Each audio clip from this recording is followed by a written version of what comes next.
कला का पुरुष द्वितीय सर्ग भाग 16।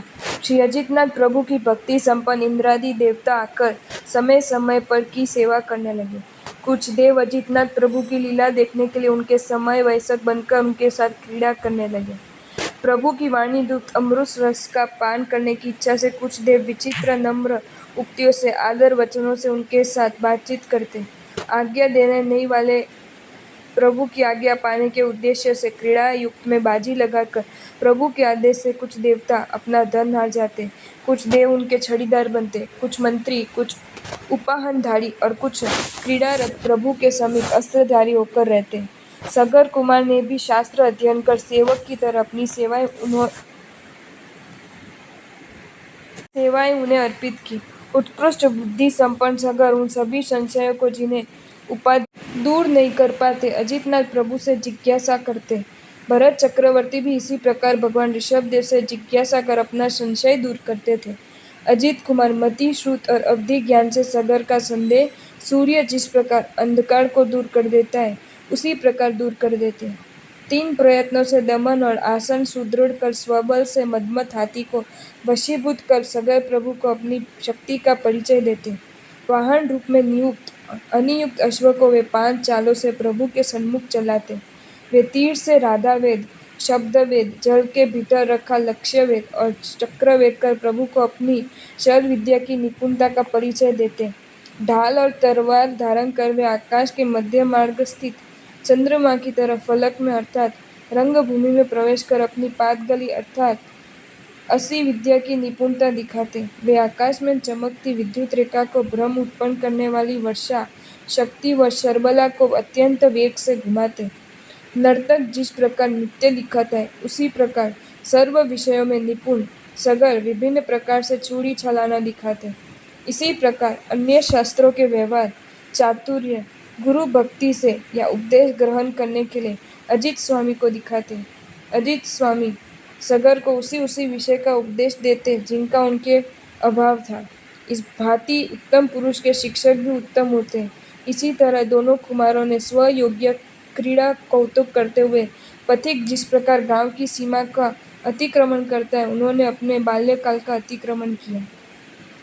समचतुस्त्र संस्थान और व्रज ऋषभ नारद संहनन से सुशोभित स्वर्ण सी कांति से संपन्न 450 धनुष दीर्घ श्री वत्स चिन्ह से जिनका वंश अलंकृत है और सुंदर मुकुट धारण किए है ऐसे दोनों कुमार चंद्र जिस प्रकार क्रांति वर्धनकारी शरद ऋतु को प्राप्त होता है उसी प्रकार शरीर की संपत्ति को बढ़ाने वाली यौवन अवस्था को प्राप्त हुए। यमुना नदी की तरंगों के समान कुटिल और श्याम केशदाम एवं अष्टमी के चंद्र से ललाट से वे विशेष शोभित होने लगे। उनके दोनों कपाल इस प्रकार शोभान्वित होते मानो वे दोनों स्वर्ण दर्पण हैं। उनके स्निग्ध और मधुर नेत्र नील कमल के पत्र की तरह भलमल करते। उनकी सुंदर नासिका दृष्टि रूपी 2 सरोवर के मध्यपाल के समान परिदृष्ट होने लगी। उनके युग्म ओष्ठ इस प्रकार सुशोभित हो रहे थे मानो युग्म बिंब फल हो। उनके सुंदर आवर्त युक्त दोनों कान शुक्ति की तरह मनोहर लगने लगे। 30 रेखाओं से पवित्र कंठ रूपी कंदल पंख की तरह सुशोभित होने लगे। हस्ती के कुंभ स्थलों की तरह उनके उन्नत स्कंद थे। दीर्घ और परिपुष्ट बाहु सर्पराज सी प्रतीत होने लगी। वृक्षस्थल स्वर्ण पर्वत की शिला की तरह मनोहर हो गए। नाभि मन की तरह गंभीर लगने लगी। कटिदेश वज्र के निम्न भाग की तरह कृष्ट और बृहद हस्ती सूंड की तरह उनकी जांघें सरल और कोमल थी। मृगप्रदों की तरह उनके पैरों के निम्न भाग सुशोभित हो रहे थे। उनके पैरों के पंजे सरल और अंगुली रूप मात्र से स्थल कमल का अनुसरण करते थे। स्वभाव से सुंदर दोनों राजकुमार यौवन प्राप्ति से उसी भांति अधिक सुंदर लगने लगे जिस प्रकार स्त्री जनप्रिय उद्यान वसंत ऋतु में अधिक सुंदर लगने लगता है। अपने रूप और पराक्रम आदि गुणों से सगर कुमार देवताओं के मध्य इंद्र की तरह समस्त मनुष्य में उच्च स्थान को प्राप्त थे। समस्त पर्वतों में जिस प्रकार मेरु पर्वत अधिकता प्राप्त है उसी प्रकार देवलोकवासी ग्रैव्यकवासी और अनुत्तर विमानवासी देवताओं के मध्य आहारक शरीर होने पर भी अजित स्वामी अपने रूप के लिए अधिकता प्राप्त थे अर्थात सबसे अधिक सुंदर थे। एक दिन जित शत्रु राजा और इंद्र ने राग रहित अजितनाथ स्वामी को विवाह के लिए कहा। उन्होंने आग्रह और स्वभोग पोल के लिए उनकी बात स्वीकार की। जीत शत्रु राजा ने मानो लक्ष्मी की प्रतिमूर्ति हो ऐसी 100 से भी अधिक राजकन्याओं के साथ अजितनाथ स्वामी का खूब धूमधाम से विवाह कर दिया। पुत्र विवाह से अतृप्त राजा ने सगर कुमार को विवाह भी देव कन्या तुल्य अनेक राजकुमारियों के साथ कर दिया। इंद्रियों द्वारा अपराजित अजितनाथ स्वामी नीच भोग कर्मों का विनाश करने के लिए रमाओं के साथ रमण करने लगे। कारण जैसा रोग होता है, वो औषधि भी वैसी ही दी जाती है।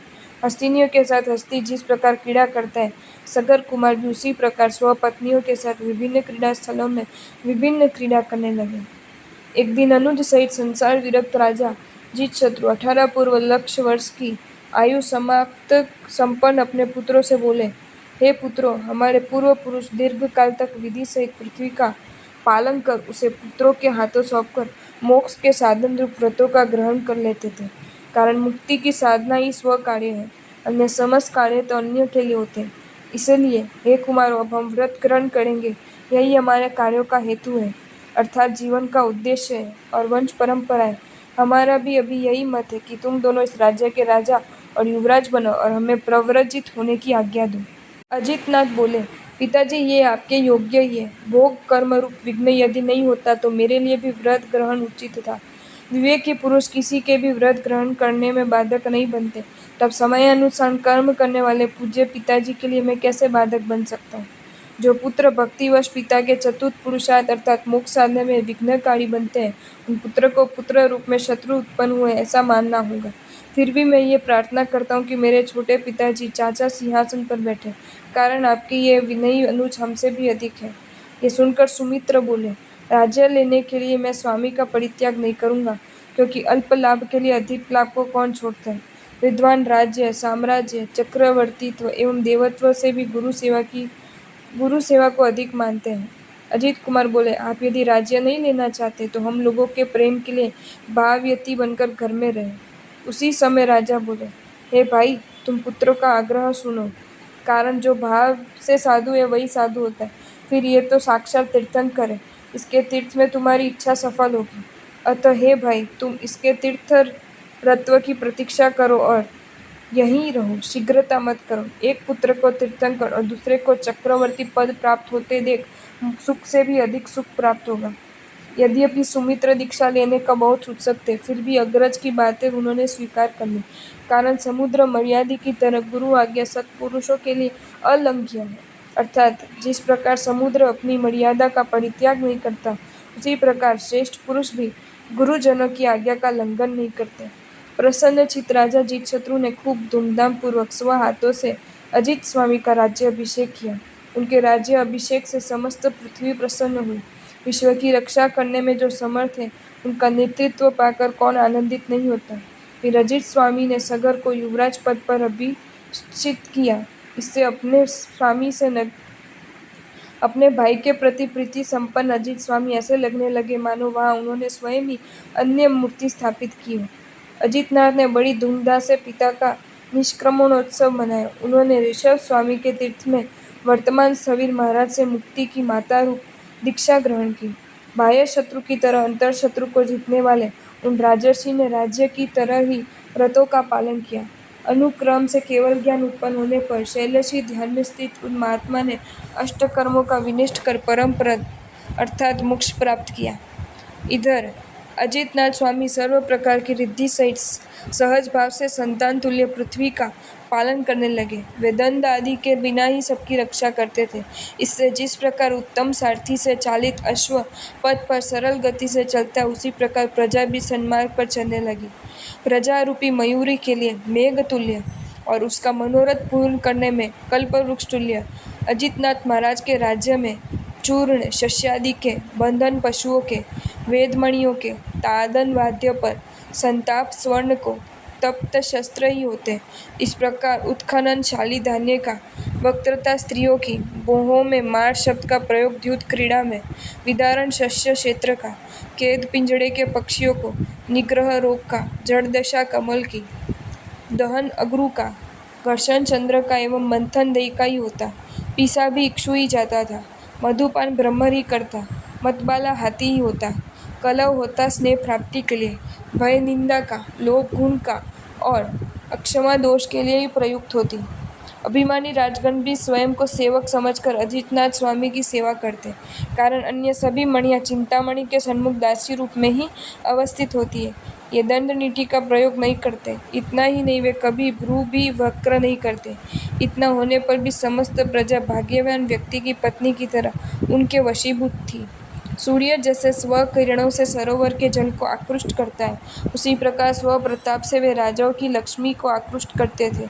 उनका गृहांगन राजाओं द्वारा प्रदत्त हाथियों के मद जल से सर्वदा पंकिल रहता। उन महाराज के चतुरतापूर्वक संक्रमणकारी अश्वों का वाहयाली की तरह सब दिशाओं में प्रवेश होता, अर्थात उनके अश्व सरलता से सर्व दिशाओं में जा सकते थे, कारण सब दिशाओं में रहने वाले उनके अधीन थे। समुद्र की तरंग को जिस प्रकार कोई नहीं गिन सकता, उसी प्रकार उनके रथ और पैदल सैनिकों की गणना कोई नहीं कर सकता था। गजारोही, अश्वारोही, रथी और पदातिक अपने भुजबल से सुशोभित उन महाराज के लिए केवल साधन मात्र ही तो थे। उनके पास इतना ऐश्वर्य होते हुए भी उन्हें जरा भी अभिमान नहीं था। अतुल भुजबल होते हुए भी कर उन्हें स्पर्श भी नहीं कर पाया था। रूप संपन्न होने पर भी स्वयं को रूपमान नहीं समझते थे।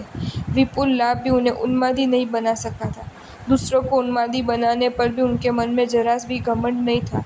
वे इन सब चीज़ों को अनित्य मानते थे, अतः उन्हें तृणावृत समझते। इस प्रकार राज्य करते हुए अजितनाथ महाराज कुमार अवस्था से प्रारंभ कर लेपन लक्ष्य पूर्व समय सुखपूर्वक व्यतीत किया। आपको ये वीडियो अच्छा लगा हो तो इसे लाइक करें और शेयर करें, और ऐसे ही नए नए वीडियोज़ देखने के लिए सब्सक्राइब करें हमारी channel Jain facts and stories को।